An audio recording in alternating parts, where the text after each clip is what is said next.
राज ठाकरे आणि उद्धव ठाकरे यांचे सूर जुळणार का? पुन्हा एकदा ठाकरे सरकार येणार का? कारण दादर इथल्या शिवसेना भवनासमोर अशा पद्धतीची बॅनरबाजी पाहायला मिळते। शिवसेना ठाकरे पक्षाच्या महेश जाधव यांनी हे बॅनर्स लावले। दादरच्या शिवसेना भवन परिसरामध्ये लावण्यात आलेल्या या बॅनरनं आता सर्वांचं लक्ष वेधून घेतलेलं आहे। या बॅनरवरच्या आशयानं आता वेगवेगळे राजकीय अर्थ देखील काढले जात आहेत। पाहूयात या संदर्भातला एक विशेष रिपोर्ट।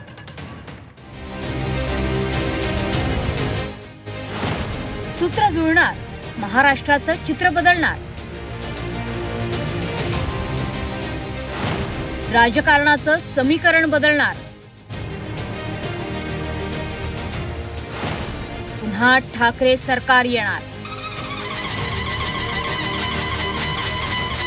भल्या पहाटेच दादरच्या शिवसेना भवनासमोर लागलेल्या या बॅनरमुळे राजकीय वर्तुळात चर्चा सुरू झाली।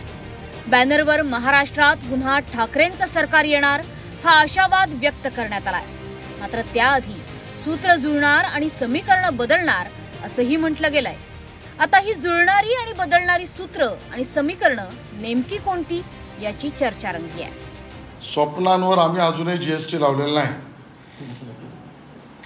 त्यामुळे ज्यांना स्वप्न बघायचे आहेत त्यांना राहू द्या। स्वप्न झोपेत बघणारी लोक आहेत त्यांना आम्ही जीएसटी माफ करू, नक्की स्वप्न बघा। सेना भवनाबाहेर बॅनर आपण पाहतोय की महाराष्ट्र बदलेल, ठाकरे सरकार पुन्हा एकत्र येणार, जे महाराष्ट्र मनात आहे तेच होणार आणि जय कामाख्या असं देखील उल्लेख त्यांनी त्याच्यावर केलेला आहे। कदाचित शिंदे आणि ठाकरे एकत्र यावं असं त्या बॅनरचं म्हणणं असावं, मला माहित नाही म्हणजे काय त्यांचा अर्थ आहे। हे बॅनर झळकावणारे शिवसेना ठाकरे पक्षाचे शिवसैनिक केवळ बॅनर लावून थांबत नाहीयेत, तर या बॅनरवर जाहीर केलेली इच्छा पूर्णत्वास जावी म्हणून थेट गुवाहाटीला जाऊन कामाख्या देवीलाही साकडं घालणार आहे। गेल्या वर्षी आम्ही गेलेलो तिकडे कामाख्याला आणि तिकडे आम्ही नवस केलेलं की आमच्या चांगल्या जागा निवडून याव्यात, पण ते तसं काही झालं नाही।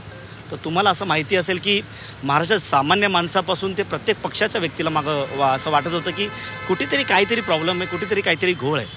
त्यामुळे मी पुन्हा देवीशी त्या न्यायाच्या चर्चेसाठी तिकडे चाललेलो आहे। तर मला पूर्ण विश्वास आहे की येणाऱ्या दिवसामध्ये BMCचे जे राजकारण आहे, म्हणजे जे BMCची जी इलेक्शन आहे ते आमच्या बाजून त्याचा निकाल लागेल। आणि शिवसेना भवनाबाहेर ठाकरेंच्या शिवसेनेकडनं बॅनरबाजी करण्यात आली आहे। पुन्हा ठाकरेंचं सरकार येणार, जय मा कामाख्या देवी असं त्याच्यावरचा आशय आहे। आता कोण कोण देवीला साकडं घालून आलेलं आहे याचा शोध घ्या तुम्ही। शिंदेंनी शिवसेनेत केलेल्या बंडानंतर गुवाहाटीतल्या कामाख्या देवीचा आशीर्वाद घेऊनच त्यांनी मुख्यमंत्री पदाची शपथ घेतली।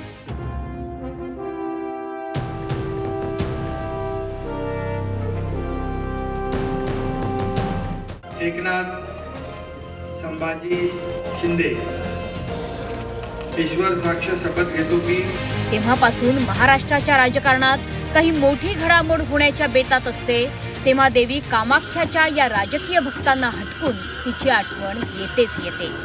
आता ही देवी कामाख्याच्या आशीर्वादानं काही राजकीय चमत्कार होत आहेत का? येत्या काळात कळेलच।